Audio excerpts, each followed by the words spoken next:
योगी आदित्यनाथ ने बतौर मुख्यमंत्री 5 साल से ज्यादा अपनी सरकार चलाई है। उन्हें हाल ही में यूपी में एक लैंडस्लाइड विक्ट्री मिली है और कई लोग ये भी मानते हैं कि योगी आदित्यनाथ हमारे अगले पीएम बन सकते हैं। उनके सपोर्टर्स का कहना है कि योगी आदित्यनाथ ने यूपी में लॉ एंड ऑर्डर अच्छा किया है, राइटर्स पे स्ट्रिक्ट एक्शन लिया है, इंफ्रास्ट्रक्चर अच्छा किया है और बाहर की कंपनी सब यूपी में आ रही हैं। तो आज मैं एक अनबायस्ड तरीके से योगी आदित्यनाथ के काम को पिछली सरकार अखिलेश यादव के काम से कंपेयर करूंगा, जिससे आप खुद ये जज कर पाएं कि यूपी में कितना चेंज आया है। से अपना 850 रुपीज़ के रेंज से जो स्टार्टिंग रहेगा, और बनारसी साड़ी पूरा मैं आपको दिखाने वाला हूँ। जैसे ये फर्स्ट साड़ी जो आपके सामने रहेगी ऑर्गेन्जा के फैब्रिक पे रहेगी। ओके। और इसका जैसे ये पूरा का पूरा ये पल्लू आएगा जो कि डिजाइनर रहेगा, बिल्कुल गोल्डन जरी वीविंग रहेगी। ठीक है। जो साड़ी का तो जीडीपी पर कैपिटा, जीडीपी का मतलब होता है कि एक रीजन में एक साल में कितनी वैल्यू के गुड्स और सर्विसेज प्रोड्यूस हुए और फिर जीडीपी को उस जगह की जनसंख्या से डिवाइड करने पे निकलता है GDP per capita. Samajwadi party की सरकार के दौरान 2012 में यूपी का जीडीपी पर कैपिटा था 32,000, जो बढ़ के 2017 तक 52,000 रुपए हो गया।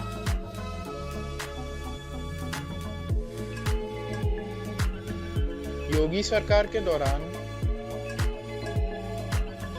जीडीपी पर कैपिटा 2017 में 52,000 से बढ़कर 2021 में 74,000 रुपए के करीब हो गया है।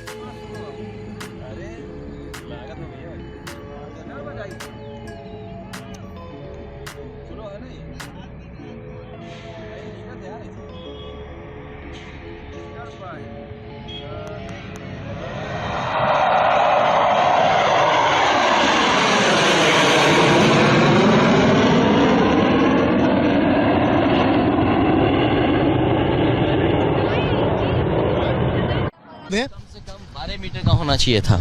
ये मीडियन 12 मीटर का होना चाहिए, जो 12 मीटर का नहीं हुआ। जो इंडियन रोड कांग्रेस के स्पेसिफिकेशन है वो 12 मीटर के एक्सप्रेस वे बताते हैं कि उसका मीडियन 12 मीटर का एक्सप्रेस वे होना चाहिए। ये एक्सप्रेस वे किनारे सर्विस लेन होनी चाहिए। और ये हाईवे देख लो, कहीं अगर सर्विस लेन बनी हो तो बताइए आप। आखिरकार ये गाँव के लोग क्या।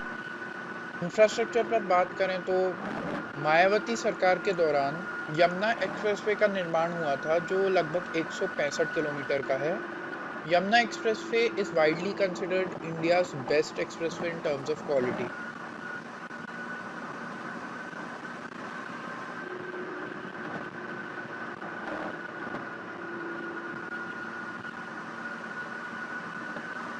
अखिलेश सरकार के दौरान आगरा लखनऊ एक्सप्रेसवे का निर्माण हुआ था, जो लगभग 302 किलोमीटर का है।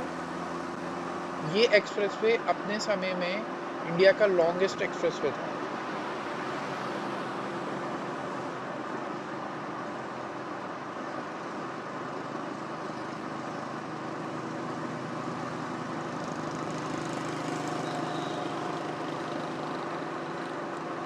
योगी सरकार के कार्यकाल में पूर्वांचल एक्सप्रेसवे का निर्माण पूरा हो गया है, जो 340 किलोमीटर लंबाई में है।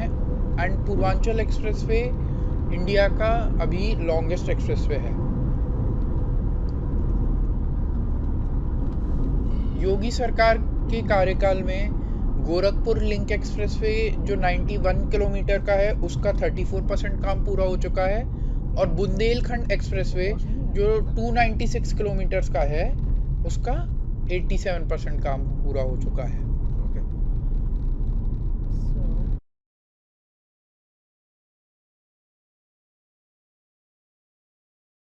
Okay, so let's start by addressing the elephant in the room, कोविड-19। तो कोविड-19 के टोटल केसेस और डेथ्स का ऑफिशियल जो डेटा है वो मैंने आपके सामने रखा है, यूपी का भी और बाकी राज्यों का भी। और मैंने यहाँ पे इनकी पॉपुलेशन साइज भी मेंशन कर दी है बेटर कंपैरिजन के लिए। पर कोविड-19 के दौरान यूपी सरकार पर भी और कई अन्य राज्य सरकारों पर भी ये इल्ज़ाम लगाया गया है, कई स्टेक होल्डर्स के द्वारा भी, कि केसेस अंडर रिपोर्ट हो रहे हैं, डेथ अंडर रिपोर्ट हो रही है, सेकेंड वेव के दौरान ऑक्सीजन की कमी से लोग मर रहे हैं। इसलिए मेरी यही सलाह होगी कि आप हेल्थ केयर के मामले पे अपनी खुद की रिसर्च कीजिए एक कंक्लूजन पे पहुंचने से पहले। Ease of doing business. 2015 में UP ease of doing business के मामले पे भारत के सभी राज्यों में 10वें स्थान पे था, जो 2017 में घट के यूपी 12वें स्थान पे आ गया। फिर 2017 से 2019 के बीच यूपी की रैंक काफी इंप्रूव हुई और आज यूपी इंडिया में सेकंड बेस्ट राज्य है बिजनेस के लिए ease of doing business rankings में। तो इस इम्प्रूवमेंट के पीछे का कारण ये माना जाता है कि योगी सरकार ने यूपी के स्ट्रिक्ट लैंड और लेबर लॉज को चेंज किया है, जिससे यूपी एक ज्यादा फेवरेबल लोकेशन बनी है बिजनेस करने के लिए।